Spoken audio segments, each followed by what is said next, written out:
Entretien avec le général Eisenhower à la Villa des Glycines le 30 décembre 1943. De Gaulle. Je suis très heureux de vous voir, mon général. Eisenhower. J'avais d'abord pensé, mon général, rester quelque temps encore en Afrique du Nord. Cela m'aurait permis de vous rendre visite à loisir.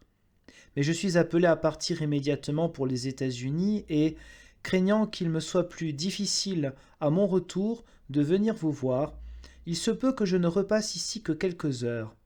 J'ai jugé souhaitable de vous faire aujourd'hui cette visite impromptue. De Gaulle. Je tiens à vous dire la satisfaction que nous, Français, éprouvons à vous voir prendre le commandement qui vient de vous être confié. Les opérations que vous allez avoir à diriger en France sont vitales pour mon pays. Pour ce qui est des forces françaises, mon souci constant est celui-ci, qu'elles soient prêtes toutes et à temps.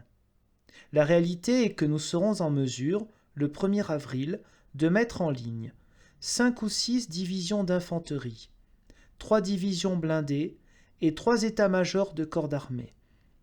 Mon gouvernement et moi-même, nous en tenons à cette réalité, pour modeste qu'elle puisse paraître. Eisenhower. Puisque vous me parlez organisation, je m'excuse, mon général, de dire ce que je pense et comme je le pense. J'ai reçu avant-hier la visite du général de Lattre.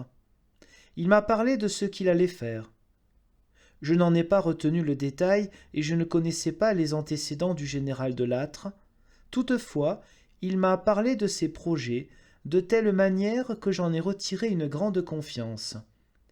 Il me paraît avoir mesuré, en particulier, la complexité de l'organisation des services et des arrières des unités. De Gaulle. Le général de Lattre, en effet, est désigné pour prendre en main cette affaire et organiser les divisions et les services. Je le crois très qualifié. Eisenhower. J'emporterai donc aux États-Unis une impression de confiance. En ce qui concerne les divisions françaises à organiser, il me semble qu'il ne faut pas être obnubilé par leur nombre. Je crois qu'il vaut mieux avoir une division complètement organisée que plusieurs qui le soient mal. De Gaulle. Je suis d'accord avec vous sur ce point. Si vous vous en souvenez, c'est ce que je vous avais dit quand je vous ai vu dans ce bureau dans les premiers jours de juin. Eisenhower. C'est vrai. De Gaulle. Le général de Lattre procédera à l'organisation. C'est une affaire à mener minutieusement et en profondeur. Eisenhower. Voudriez-vous me dire quelle est l'importance de vos forces terrestres actuellement en Grande-Bretagne? De Gaulle. Pour ainsi dire rien. Disons 2000 hommes comme force terrestre. Eisenhower. Il faudrait pourtant que je puisse disposer de troupes françaises pour l'opération du Nord. Or, je ne crois pas possible de soustraire des grandes unités du théâtre d'opération méditerranéen, qui est la principale zone d'action des forces françaises. D'ailleurs, combien difficile serait le problème de leur transport en Angleterre, surtout s'il s'agit d'une division blindée. De Gaulle. Oui, mais il nous faut au moins une division française en Angleterre. Or, nos divisions d'infanterie comprennent de nombreux indigènes, et les Anglais feraient opposition à leur présence. Au contraire, nos divisions blindées sont composées essentiellement d'éléments français. Eisenhower. Il y aura peut-être une solution. Je ne sais pas ce que je vais trouver en Angleterre, mais il se pourrait que j'y trouve du matériel disponible. Dans ce cas, il suffirait de transporter le personnel à partir d'ici.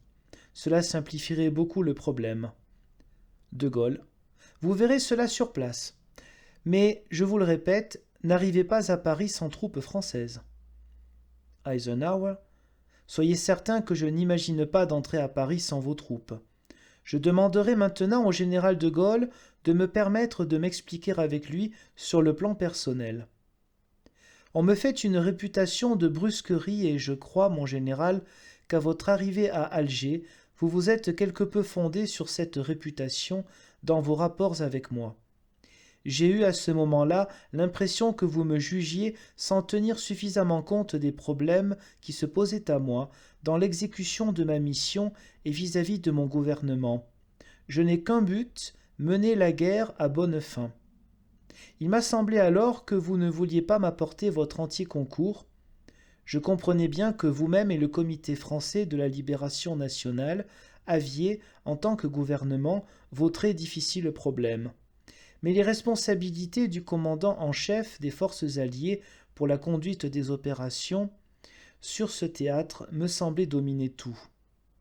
Je reconnais aujourd'hui que j'ai commis une injustice à votre égard et j'ai tenu à vous le dire. De Gaulle, You are a man.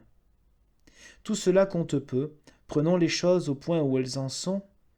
En conscience, moi-même, le gouvernement français, l'armée française, sommes satisfaits de vous avoir appelé à commander l'opération décisive. Nous ferons tout pour vous aider. Quand une difficulté surgira, je vous prie de me faire confiance et de prendre contact avec moi. Par exemple, je prévois déjà, et vous aussi, que c'est cela qu'il faudra faire quand se posera sur le terrain la question de Paris. Eisenhower, il nous appartient en effet d'aplanir entre nous les frictions quand elles se produisent. Je doute qu'aux États-Unis il me soit possible de me taire sur la question de nos rapports communs.